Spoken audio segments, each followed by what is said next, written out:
this weekend has been somewhat of a rocky road for Rishi Sunak. First, his billionaire wife had to admit her non-dom status and was forced to pay tax on all her foreign income. This led to a furious Sunak calling the story a smear campaign. And the Chancellor has moved his family out of number 11 Downing Street, supposedly to be closer to his eldest daughter's boarding school, but one cannot ignore the timing. With his popularity level at an all-time low, his disapproval rating now stands at 43%. Sunak has, tonight, moved to protect his golden boy status by asking the Prime Minister to refer him to Lord Geit, the independent advisor on ministers' interests. It's the same Lord Geit, you'll remember, that previously cleared one Boris Johnson of wrongdoing over the £112,000 refurbishment of the Downing Street flat. The Chancellor tweeted that he has, quotes, always followed the rules, and he hoped that the review would provide, quotes, further clarity. To the untrained eye, an independent review, of course, means that his fellow Tory MPs can no longer be asked about his future by the press. Sounds familiar. Joining us to discuss whether the Chancellor has any political capital left is Harry Phibbs, writer for Conservative Home website. Hello, Harry. Hello. This is all very embarrassing, isn't it? Yes, and I think it must be difficult for Rishi Sunak to adjust, having had this huge popularity and now sort of coming down to earth with quite a lot of political and media hostility. So I suppose character building is the most positive way of looking at it. Well, if that's what it's doing to him, it appears to have missed him entirely, because he's packed his bags and said, right, that's it, I'm leaving. Yes, I'm not sure that's particularly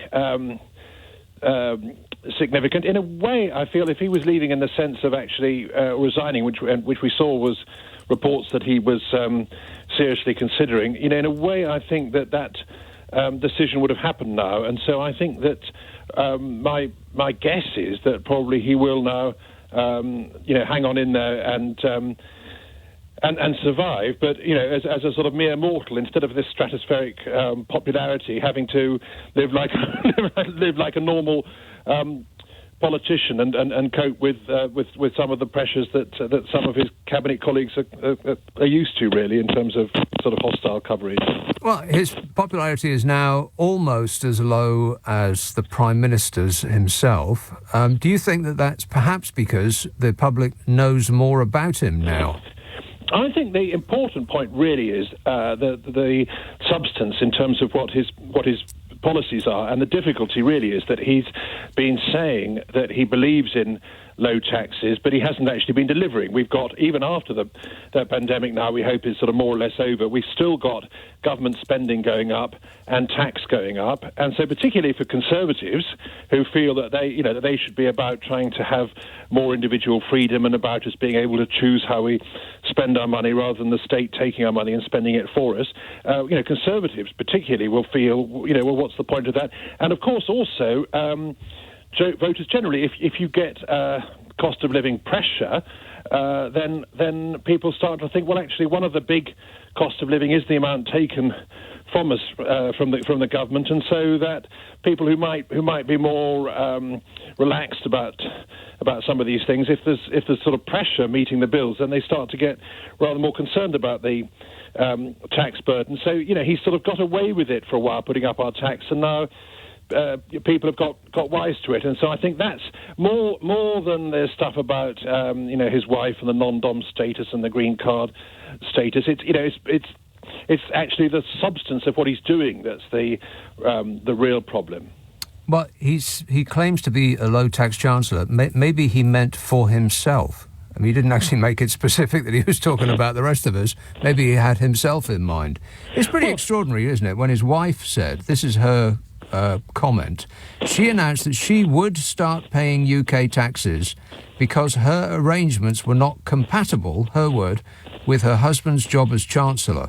So before we found out about it, apparently it was compatible. Well, it's a difference, isn't it, between things being legal and things being passing the smell test and being politically acceptable. So, I think it's legal, and I think also that probably, for many decades has been this non-dom status, and presumably that's because chancellors, both Labour and Conservative, when they sat down with their officials have been told, look, if we bash the rich too much, it's great newspaper headlines and make people feel good, but wouldn't actually be a benefit in terms of raising more revenue because you drive people away. So it's counterproductive. So unless you're doing it for purely sort of envy and political reasons rather than for sort of practical reasons, it doesn't make sense. So I think from that point of view, that's fair enough. But I think that the difficulty, as I say, really is that here's somebody who's very rich and his wife is even more rich, and people might be prepared to say, if things are going well, think, oh well, fine, good for him. But if people are feeling under pressure, and you think, well, here's somebody who's piling on extra taxes, then I think that's when the mood is a bit more resentful, isn't it? Yeah, well, I know it's the usual riposte when anybody who is not a billionaire has the temerity to question someone who is and their various labyrinthine financial position. But politics of envy, I mean, it's pretty weak. We are we not, pretty much the only country that does this non-dom thing. It hasn't really affected the finances of other countries who are doing better than us. Oh, I think our tax arrangements are much more complicated than they should be. I mean, I think it'd be much better to have a simpler tax and to have have lower tax for rich and the poor. And by the way, I think that it's important to say that this argument about incentives and rewarding hard work and rewarding innovation, I mean, that should apply right across the scale. And of course, we've got people on universal credit, when they do some extra hours work and get paid some extra money, an awful lot of that is lost in benefits, and so I think that a proper conservative approach should be to say we want low tax and incentives across the board, and that would be a much better approach, and then you wouldn't really need to rely on all these special arrangements to try and attract billionaires, because if you had a simple, competitive, low tax system, that would be a much more straightforward way of proceeding. Yeah, but after, if the Conservative Party wanted to do something about this, they've had 12 years. I mean, how long does it take? I think our tax code runs to tens of thousands of pages. I think, is it Singapore's or Hong Kong runs to 350. The reason that it is so complicated is so that people just like Rishi Sunak can employ buildings full of genius accountants to comb through it and find the sort of loopholes that ordinary people like you and me couldn't have a hope of finding. Well, you're very cynical. I think that we could and should have a simpler tax system, and we absolutely could be slashing the tax code. Obviously, we've now left the European Union, so that's no longer an alibi for some of the complexity that was being imposed from then. And I think it's. I don't think that it's Rishi Sunak sort of cackling away and thinking that it's all a great, wonderful treat for billionaires having the complexity. But I do think it's something that has got worse and worse and worse for years, for decades. And I do think that for a genuine Conservative government that believes in reducing the role of the state, although it might be very boring, it's an important job to not just cut tax but simplify tax. And I hope that this salutary experience might get him to sort of focus on delivering. If he wants to be a successful politician, he needs to get on with delivering on that agenda. What do you make of the fact that he raised taxes on the rest of us while bringing in a tax exemption for non-dom hedge funders? Well, I don't know the details of that. What I do know is that overall tax has gone up for the rich and the poor and the middle earners, and that's because spending has gone up, and we've still got this 50% top rate tax, which probably, if that was scrapped, we probably would have higher revenues than we do keeping it. We've got him putting up corporation tax, whereas when corporation tax, that on business profits, when that was cut, we actually raised more revenue with a lower corporation tax rate. So I don't think it's a cynical kind of conspiracy, but I just think it's bad policy, it's lazy policy to keep piling on more tax and piling on more regulation. What did you think when you heard about Sajid Javid's non-dom status? Yes, I didn't think too much of that because, obviously that was before he was a politician. But, as I say, for many years we've had this non-dom status, and I would prefer that we didn't rely on that. I would prefer that we were saying to the world, we're open for business, successful, wealthy people, absolutely good for you, but come here and pay your tax here, and we'll have a competitive arrangement for you, an enterprising arrangement where you have a low tax rate, and we collect all the revenue from as many billionaires as possible. And I think that would be a better economic model than sort of fiddling around with all these complex schemes. Now, there has been an inquiry launched by Rishi Sunak. He so thin-skinned, it's really quite remarkable that he's managed to get as far as he has. Perhaps his entire life has been handed to him on a plate, and the one small bump in the road, and he sort of whines like a slapped baby. He has now insisted on an inquiry into how, not into his own and his wife's affairs, but in how we got to find out about them.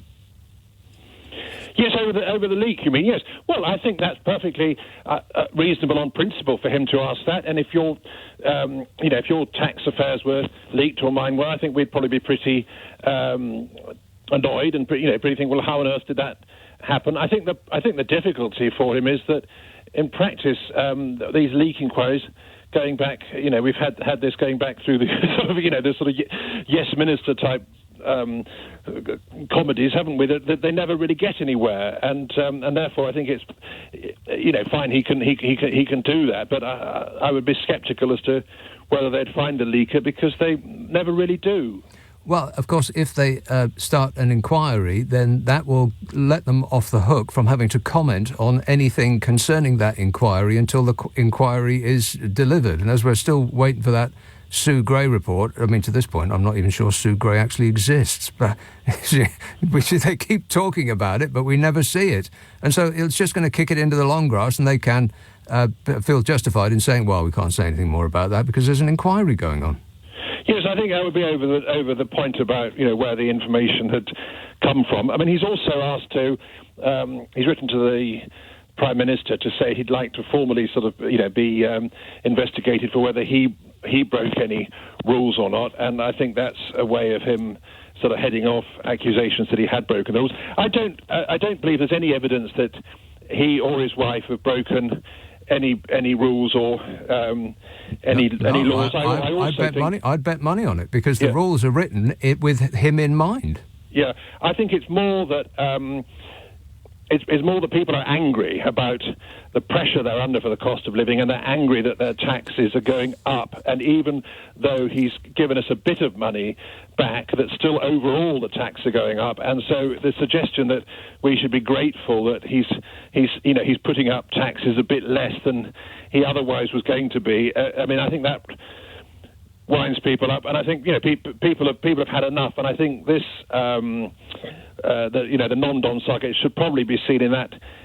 that context, really. That it's the dismay about that is really in the context of people feeling dismayed about their tax bills going up. Do you think people might also be dismayed that Rishi Sunak has ruled out an inquiry into furlough fraud, he's ruled out an inquiry into PPE fraud, he's ruled out an inquiry into COVID loan fraud. Basically, he's ruled out an inquiry into everything that he has been responsible for, but he does want an inquiry into how we got to find out about how his wife avoids tax. I think that when people say, look, we've got all this extra tax, why is it going up?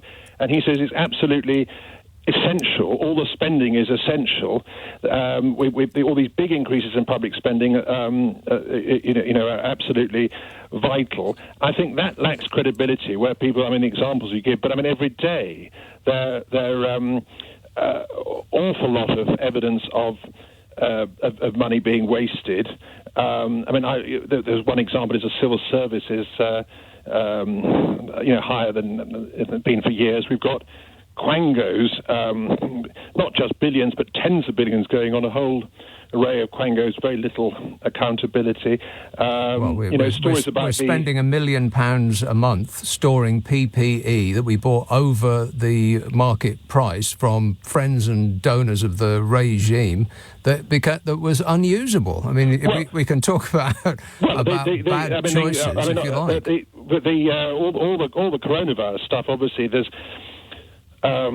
that was done as an emergency spending, but I'm sure there was a lot of money that was wasted over that. But I think in a way to focus on that is, you see, that's what the Chancellor would say is, oh well, we've had this pandemic. I think the point now is that with that being over, we've now got to start thinking, right, there's £1 trillion a year of our money being spent, and the argument is that it's impossible to find any savings. That is simply not credible. Every day we're getting evidence of a lot of money being wasted, and I think for the Conservatives to recover their sort of mission, their sense of purpose, they need to get far more vigorous about saying that we need value for money and we need to look for savings and we need to make sure that the amount of our money being taken from us and spent by the state starts to go down rather than going up and up and up.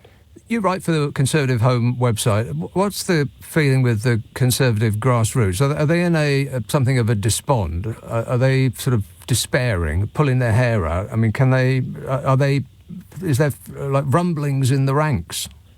Oh, I think that you've always got different issues involved. I think that in terms of Boris Johnson, there's a lot of support for him over the stance he's taken on Ukraine, and the Defence Secretary Ben Wallace, and a great feeling of national pride that we've been ahead of other countries in giving support to Ukraine. They're absolutely critically doing that months, indeed.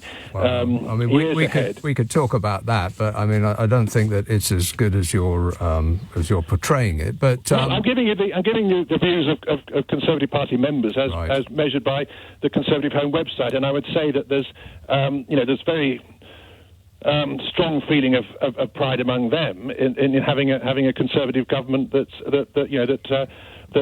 they feel has been making the right calls as far as that, which obviously is a pretty important issue we're facing at the moment. Right. But in terms of what you were talking about with Rishi Sunak and tax and spend, I think that there would be a lot of Conservatives who would feel now, we need to actually get some Conservative policies delivered, and I think there would be some impatience over that issue. All right, Harry, thanks for that. That's Harry Phibbs, writer for Conservative Home website. So, do you have a strong sense of pride in the Chancellor and the government? He's toast, isn't he? 0345 6060 973. We're talking about Rishi Sunak. Tories have sniped at Rishi. They said he's petulant and naive. This is after he ordered a hunt for the leaker of his wife's tax status, and he flounced out of Downing Street to one of his many homes. This is grace and favour Downing Street residence that he just left, and grace and favour, of course, means that it's paid for by you. Free to those that can afford it, very expensive to those that can't. Lolly Lee texts, I am listening with interest about Mr Sunak. The one comment, during the COVID crisis, he suggested that self-employed directors were dodgy and there was no way to find out how much we had taken in dividends and PAYE, and therefore he could not support businesses other than offering us huge loans. Now we have a large magnifying glass on how he and his family operates with their financial affairs. I'm an honest business person, says Lolly. Along with millions of others, he should resign in shame, as businesses have gone to the wall and people have suffered. Yeah, it seems to be the thing that he wants praise for the most, apart from being an internationally famous cashmere hoodie model, that he enacted this furlough scheme as though he invented it out of thin air. Every country in the world, every modern, large economy in the world did the exact same thing. And he had no choice. You don't get any points for that. Newcastle. Hello, Guy. Yes, hello, good evening. I just think that people like Rishi and the way he's behaved is damaging our democracy. It's leading to more and more people saying things like they're only in it for themselves and they say one thing and they do another. And I'm also worried now that it'll encourage more people to be fraudulent with claiming their own tax. Well, it makes it seem as though everyone's doing it. Well, everyone isn't doing it. Anyone who's on PAYE, like myself, you can't do it because it's taxed at source by HMRC. They take it away before you get your money. Yeah, but a thing which I find which gripes with me is that he's given praise because he's given in excess of £100,000 to a public school, an elite public school. Now, this is the same family as haven't paid their full tax to the UK. Now, if they paid their full tax, that money would have gone to the state school. Correct. Consequently, the school which my grandchildren go to, they have to do charity events to try and raise money. Well, your grandchildren made the beginner's mistake of not being born to billionaires. I mean, they had the chance, but they blew it. Guy, thanks for that. 0345 6060 973. Of course, to be absolutely accurate, there was nothing fraudulent about it, about their affairs. It was, as Rishi Sunak has made absolutely clear, to the letter of the law. Isn't it always the way? And it's specifically that way because the law is written with the rich in mind. They will always find a loophole. Our tax laws are tens of thousands of pages long for the specific reason that the loopholes are to be found by genius accountants, the likes of which you and I can't afford. If you can afford to pay £100,000 for your accountant to comb the tax laws to find some way of you not paying £10 million in tax, then that's £100,000 well spent. But I'm assuming that you haven't got £100,000 to pay your accountant. So you get nothing. Sedley texts, Nick, riddle me this. How come the rich need carrots, i.e. incentives, and the poor need sticks? Exactly.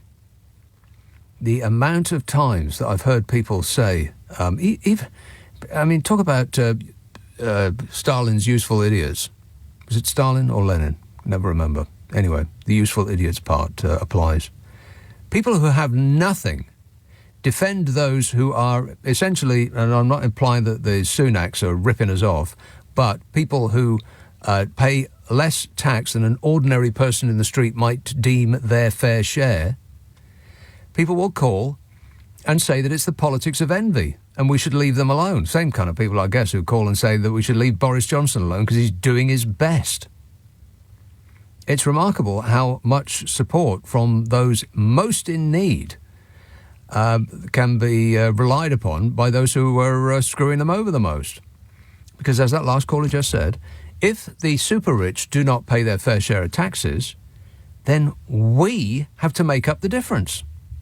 Or that money is never put into the big pot from which children are schooled, streetlights are put on, potholes in the road are fixed, libraries are opened, care for those in need is provided, all of these things that we rely on in one form or another at some point in our lives. None of it is affordable if none of us paid tax. And if those that can afford to pay tax the most refuse to do so, and it appears to me that the more you have, the more furiously you are determined not to pay anything, then it's us poor dopes who are forced to pay tax who have to pick up the slack.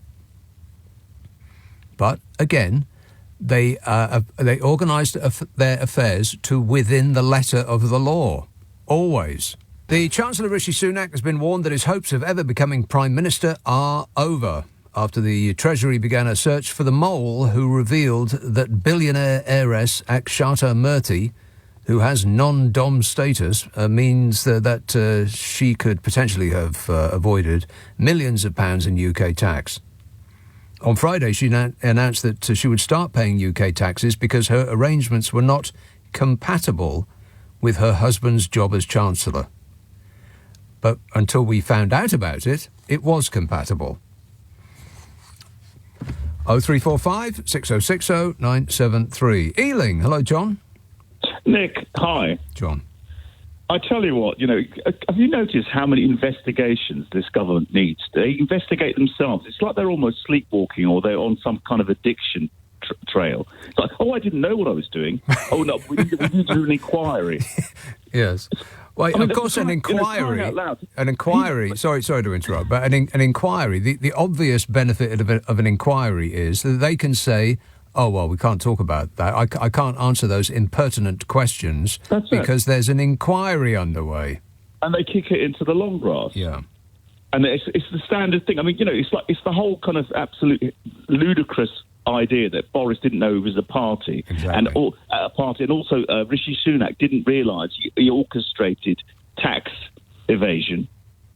Avoidance. Probably. Yeah. The little people evade tax and they go to jail. The rich avoid tax and they go to the House of Lords.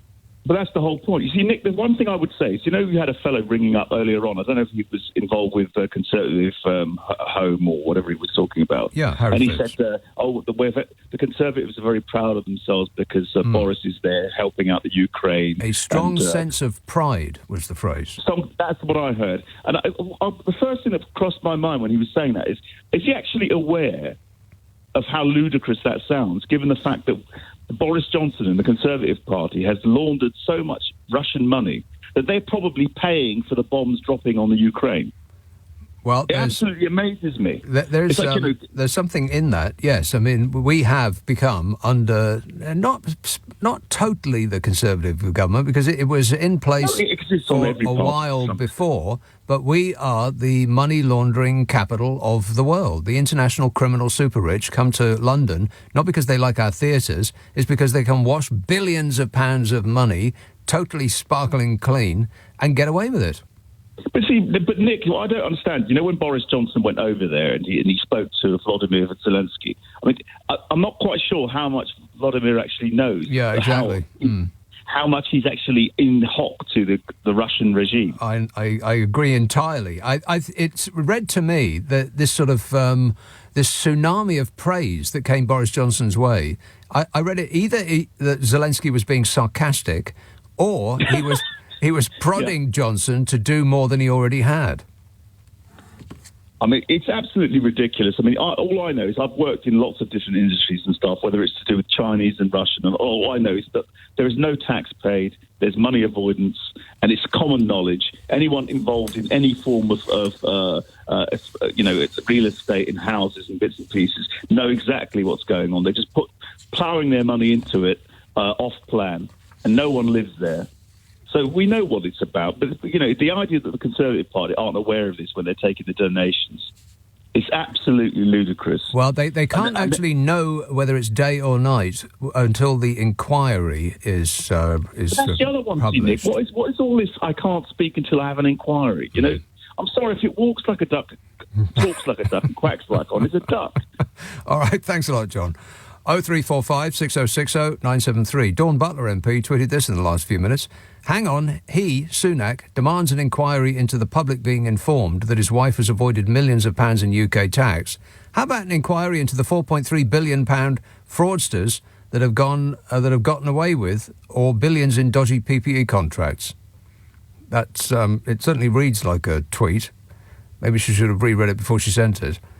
Is being AMP his side hustle, says Dawn Butler. Well, as I mentioned before to Harry Phipps, there's a long list of things that Rishi Sunak could have instigated an inquiry into. I mean, there's no end of things. The furlough fraud that happened on his watch, the PPE fraud that happened on his watch, COVID loan fraud that happened on his watch, but he's refused to launch inquiries into any of those things because they would be an inquiry into himself. But he has stamped his tiny feet and insisted on an inquiry into how, not into his own financial affairs and those of his wife, but into how we got to find out about it. How totally Tory is that? 0345 6060 973. I mean, just the very idea that that man would be our Prime Minister now seems like a joke. Well, I got halfway through that sentence and I thought, well, actually, but Boris Johnson is our Prime Minister now, so maybe it's not that funny. 0345 6060 973. Manchester. Hello, Louise. Hi, Nick. How are you? Good, thanks. Good. Right, your news reader said he wants a review into it. So is a review the same as an inquiry? Maybe he's looking for like a 5-star review. Oh, really? Thumbs up. How many tiers do we have in this inquiries and review thingamajig? Tiers? How are you spelling tiers? T-I-E-R-E-I. Right, okay. Yeah. I don't know, Louise, but I'll look into it. And about the green card as well. Yeah. Now, the green card, as I remember it, you've got to say when you're going to and fro from the United States. You know, when you're leaving, you're coming and goings. So obviously you've got to let them know beforehand. Well, you also have to work towards making America your permanent home. I thought that's what the green card was all about. You can't just have it as an extension of your passport. It's not just to make your life easier. It's supposed to be a route into making you a permanent US resident. Yeah, it's not an escape route, really, is it? Well, he seems to have used it, dragged it along as an outboard dinghy for in case his main ship sinks. That's my thoughts exactly.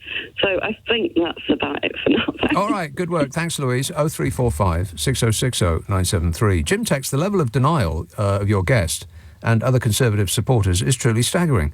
Their response is consistently bonkers. Blame it all on civil service inefficiency and don't mention the billions lost by the government through dodgy contracts, deals with Tory donors and runaway in-house nepotism. Yeah, it's almost the reflection of how you're not allowed to say the word Brexit anymore. Because none of the problems that have been caused by Brexit were actually caused by Brexit, so we come to find out. They were caused by other things. Mostly the European Union being mean to us. Vancouver. Hello, Nick. Yes, hi, Nick. I just wanted to pull you up on your claim that every country did furlough like the UK. No, other countries didn't do furlough like the UK. No other country paid money to the businesses in the hopes that they would then pass that money on to their employees. Also in the hopes that they might actually be a real business and have employees. In Canada, they upgraded essentially the unemployment system so that if you got laid off due to COVID, as everybody did, you got a letter from your boss saying you've been laid off and you went down to the UI office and you claimed your pokey. And it was massively increased from regular unemployment and it was done by the individual and you had to declare it on your tax form, which is why we don't have, $15, $20 billion worth of fraud here. There has been some fraud, no doubt, but there was no opportunity for a company that had no employees to claim that it had 400 employees all of a sudden, which is what you allowed in Britain. Yes. You did what the British always did. You ran it through the bosses, because the bosses are always honest and nice and will always do the right thing. And once again, they never did. Yeah, no surprise, really. I think outside of war, a pandemic has to be the best opportunity to transfer wealth from the poor to the rich. And that's what they did in spades.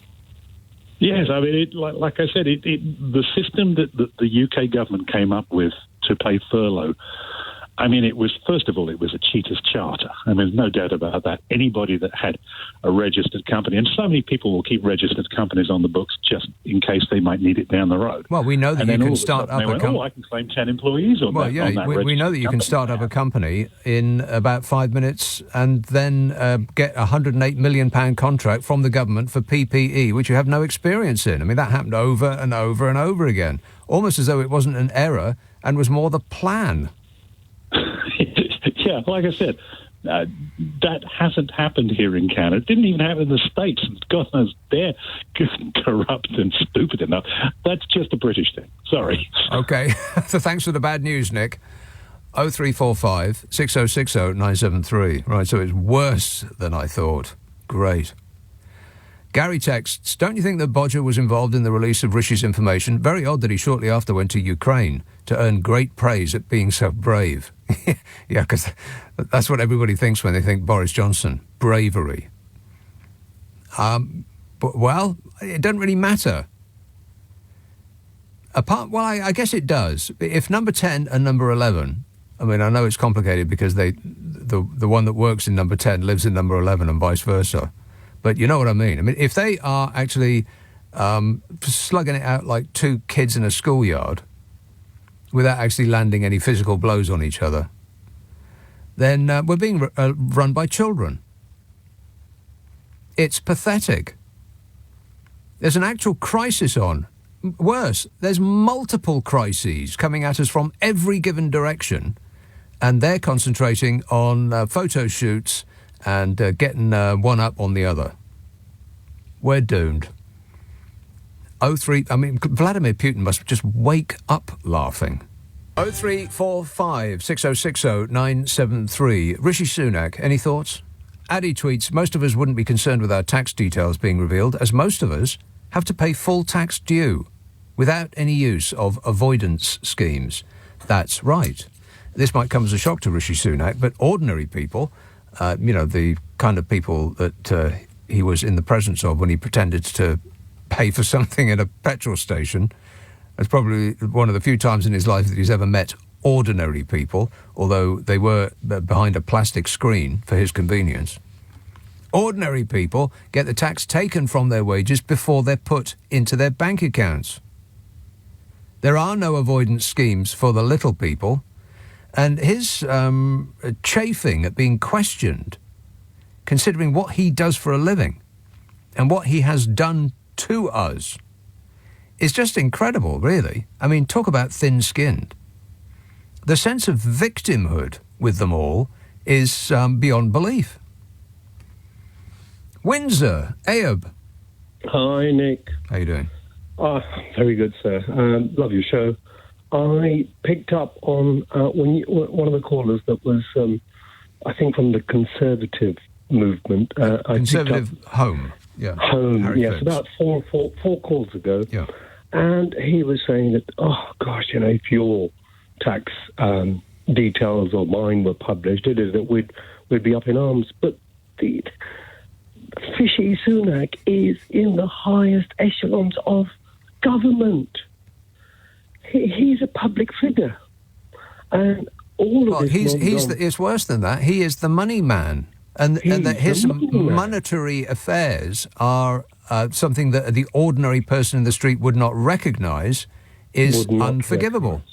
Unforgivable. You've got Johnson, who's telling us, listen, just do as you're told, but of course it doesn't apply to us. You've now got Rishi, or Fishy, as you've dubbed him. I love it. Do as you're told. Don't look into us. It's tax avoidance, sir. Well, I do note that the media is now calling him, they used to call him Dishy, now they're calling him Fishy. And I'd like to put on record that I've been calling him that for 2 years at least. You have, absolutely. I couldn't agree more. All right, thanks a lot, Ayob. 0345 6060 973. Richard in Knightsbridge says, assuming Sunak has the sense to resign, a new Chancellor will have to rewrite his spring statement and do much more for pensioners and families on benefits struggling to make ends meet. Yeah, that alone is an excellent reason to get him out. I don't know why he's doing the job in the first place, do you? I mean, what's he doing it for? He's not doing it to be kind. He's not using his position to be nice to people, to help people. It's the opposite of that. And he doesn't need the money, although it doesn't seem to matter with people who are staggeringly rich that they've got enough. They always seem to be desperate to get more. I mean, it seems to be some sort of weird disease that inflicts people who have vast sums at their disposal, more than they could ever spend in 10 lifetimes. It seems to be their every waking thought on how to get more. Weird. It's as though they sort of catch some sort of mental disease from money. Assuming Sunak has the sense to resign, somebody else would have to do more, says Richard in Knightsbridge. And that seems true. Because the clamour that came after the budget that he's just delivered and the lack of help for people that need it the most. But you can understand that somebody who has been given everything in life on a plate, not really being concerned with the plight of the little people. Why would he be? He didn't know any of them. Never met a little person in his life, other than perhaps the staff. But I bet he has staff to talk to the staff. Somebody else who comes in will do more just in order to gain our approval. And that alone would be an excellent reason to turf him out.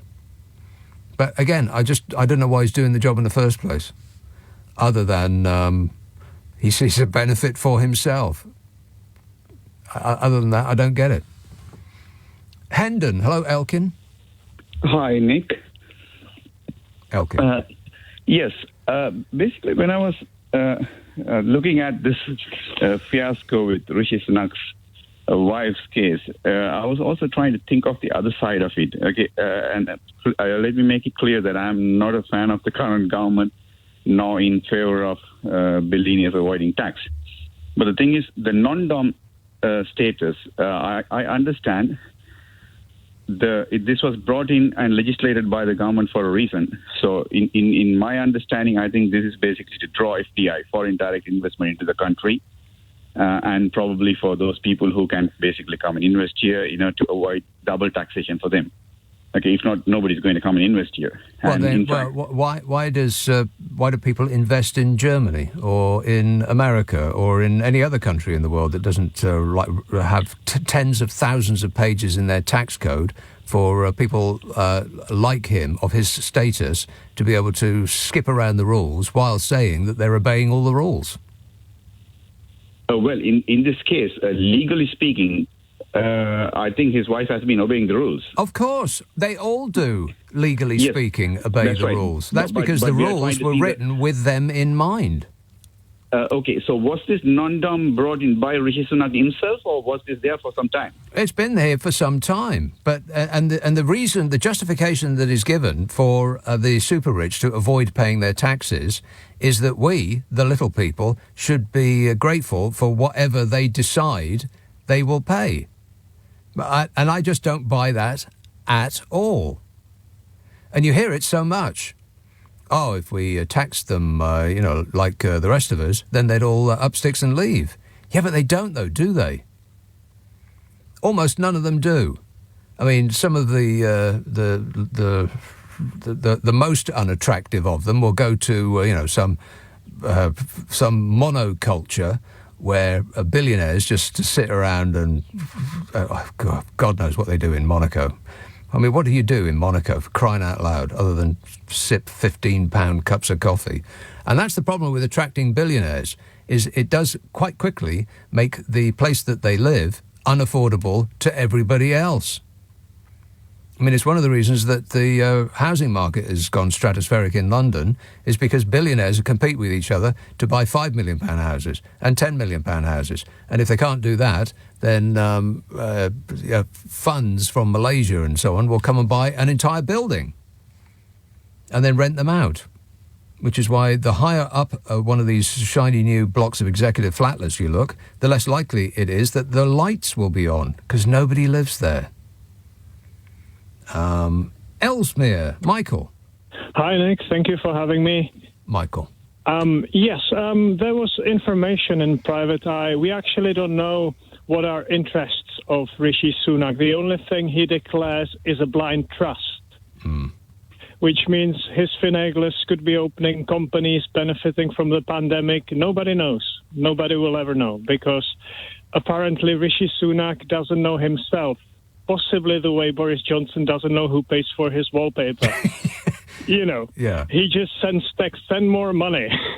But he doesn't know who pays for it, although he texts them. So that's probably how Rishi Sunak's blind trust might work. Well, that's how I refurbish my homes. I just think about how much I'd like to spend, and then by magic, it just pours in the front door. Isn't that the same with everybody? Yeah. Well, another thing is about his wife.